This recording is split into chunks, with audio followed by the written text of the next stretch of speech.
안녕하세요. 스포츠 분석 천교수입니다. 저희 채널을 방문해 주셔서 감사합니다. 이번 회차 천교수 가족방 적중 내역입니다. 적중하신 분들 모두 축하드리며 오늘의 경기 분석도 재밌게 시청하시고 유익한 정보 얻어가시기 바랍니다. 천교수 가족방 입장은 영상 하단 고정 댓글을 통해 입장 가능합니다. 그럼 오늘의 경기 분석 시작하겠습니다.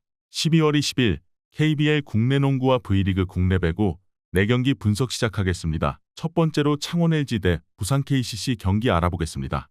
먼저 LG는 삼성을 잡고 중위권 싸움에 불을 지폈다. 삼성이 최근 강팀을 잡는 등 분위기가 좋았기에 고전이 예상됐지만 마레이와 칼타마요 등 외인 빅맨 듀오가 경기를 지배했다. 최근 팀의 리딩 스코어러 역할을 해주는 타마요는 17득점과 10리바운드로 더블더블을 기록했고 마레이가 23점을 폭발했다. 6위상의 외곽포 부지는 정인덕과 허일영이 메우는 등 경기력이 안정적이었다. 이어서 KCC는 지난 주말 경기에서 LG에 패하며 연패를 당했다. 토일 백투백으로 펼쳐진 홈연전이었는데 디비전 석패에 이어 체력 부담을 느낀 LG전에서 완패했다. 최준용이 34분을 뛰며 더블더블에 성공했지만 야투 성공률이 20%에 불과했고 외인 선수들의 득점 합이 6점에 그쳤다. 때문에 동아시아 슈퍼리그 이후 다시 만나는 LG 상대로 리그 리벤지를 노려야 한다. KCC는 수요일 동아시아 슈퍼리그 일정을 소화했기에 체력적으로 LG보다 상황이 좋지 않다. 또 직전 경기에서 타마요와 마레이 등 LG의 빅맨진 상대로 골밑의 열세가 컸다. 허웅과 최준용이 공격을 이끌 수 있는 원정팀을 맞아 마레이와 타마요가 집요하게 골밑을 공략할 LG가 승리할 것이다. 이번 경기 창원 LG 승을 추천합니다. 핸디 언어버 및 최종 조합은 고정 댓글 링크를 통해 가족방에서 확인해주세요. 두 번째로 수원 KT 대 한국가스공사 경기 알아보겠습니다. 먼저 KT는 수요일 손호 원정에서 전반에 이미 22점 차 리드를 당하며 완패했다. 새롭게 가세한 로메로가 첫 선을 보인 경기에서 보드 장악력을 보여줬지만 아직은 경기 체력이 완벽하지 못했고 문성곤과 한의원 등 선발로 나선 2명의 선수가 무득점에 그쳤다. 최근 에이스 역할을 하던 문정현도 부진했고 전체적인 야투가 터지지 않았기에 승부를 뒤집기 어려웠다.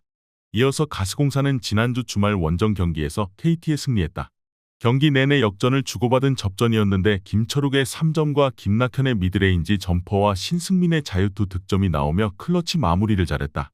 60% 이상의 야투 성공률을 기록한 니콜슨이 29점을 기록하며 맹활약했고 김낙현도 모처럼 이름값을 했다. 벨란겔이 2점에 그치며 부진했기에 더 의미 있는 승리였다. 가스공사는 직전 경기 승리 이후 일주일 가깝게 휴식하고 나서는 경기기에 지쳐있던 니콜슨과 벨란겔 등이 체력을 끌어올려 이번 원정에 나설 수 있다. 또 이대현과 차바위 등 포워드진 수비가 안정적이기에 KT의 영코어들에게 쉽게 득점을 내주지 않을 것이다. 허운이 추가로 더 빠져야 하는 KT 상대로 가스공사가 연승에 성공할 것이다. 이번 경기 한국가스공사 승을 추천합니다. 핸디 언어버 및 최종 조합은 고정 댓글 링크를 통해 가족방에서 확인해주세요. 경기 분석 잘 보고 오셨나요? 다음 경기 분석 보시기 전에 천교수 가족방 입장하시는 법 안내해드리도록 하겠습니다. 첫 번째로 영상 하단 댓글을 클릭해주세요. 두 번째로 링크를 클릭하신 후 세 번째로 채팅 참여하기 클릭하셔서 문의 주시고 답장 기다려주시면 됩니다. 남은 영상 유익한 정보 얻어가시길 바라며 이어서 다음 경기 분석 시작하겠습니다. 세 번째로 대한항공 대 OK저축은행 경기 알아보겠습니다. 먼저 대한항공은 지난 주말 경기에서 접전 끝에 삼성화재에 승리했다. 블로킹에서 6대14로 밀렸기에 한 세트를 내줬고 4세트에서도 패색이 짙었는데 막심의 클러치 활약이 대단했다. 초반 다소 성공률이 올라오지 않았던 막심이 듀스를 지배하며 34점을 폭발했고 서브 득점도 5점이나 만들었다. 공격 성공률 100%로 13점을 기록한 김민재가 정지석의 득점 부담을 덜어준 점도 있었다. 이어서 OK는 화요일 홈경기에서 리그 3위를 달리는 우리카드를 완파했다. 한 경기를 휴식하고 돌아와 팀의 공격을 이끈 장빙롱이 68%의 성공률을 기록하며 16점으로 활약했고 베테랑 아웃사이드 히터 송이채의 활약도 좋았다. 차지환이 나서지 않은 경기였지만 송이채와 장빙롱, 신호진 등이 역할을 했기에 대열을 잡았다. OK는 크리스가 직전 경기에서 어느 정도 반등의 가능성을 보였지만 여전히 오기노 감독의 기대에는 미치지 못하고 있다. 배구도사 타이틀이 어색하지 않은 막심이 전위와 후위를 가리지 않고 공격을 책임질 수 있고 정한용과 정지석이 뒤를 바칠 대한항공에 비해 화력에서 밀린다. 대한항공이 홈에서 1승을 더할 것이다. 이번 경기 대한항공 승을 추천합니다. 핸디 언어버 및 최종 조합은 고정 댓글 링크를 통해 가족방에서 확인해주세요. 마지막으로 현대건설 대 흥국생명 경기 알아보겠습니다. 먼저 현대건설은 도로공사에 승리하고 2위를 유지했다. 정관장과 기업은행 등 추격자들이 있긴 하지만 3위권 팀들보다는 선두인 흥국생명과 더 가깝다.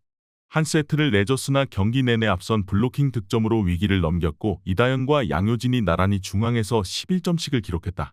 모마가 전위와 후위를 가리지 않고 안정적인 득점을 올린 것도 승리의 원동력이었다. 이어서 흥국생명은 지난 화요일 홈경기에서 정관장에 패하며 시즌 첫 패배를 당했다. 김연경이 수비 리시브를 책임지면서도 공격 성공률 51%로 25점을 기록했고 피치가 15점으로 뒤를 지원했지만 투트쿠와 정윤주의 공격이 터지지 않았다. 또 범실 개수에서 상대보다 많았던 것이 페인이었다. 그래도 한 경기 패배로 리그 선두를 질주 중인 그들의 시즌을 폄하하긴 어렵다. 정관장전 패배 이후 이틀의 휴식일에 불과했지만 팀을 추스를 시간으로는 충분하다. 또 김연경과 피치, 투트쿠 등이 현대건설의 모마를 잘 제어했던 것도 감안해야 한다. 연패를 피하기 위해 베테랑 선수들이 경기 집중력을 크게 끌어올릴 것이고 김연경이 에이스 대결을 앞설 흥국생명이 승리할 것이다. 이번 경기 흥국생명 승을 추천합니다. 핸디 언어버 및 최종 조합은 고정 댓글 링크를 통해 가족방에서 확인해 주세요.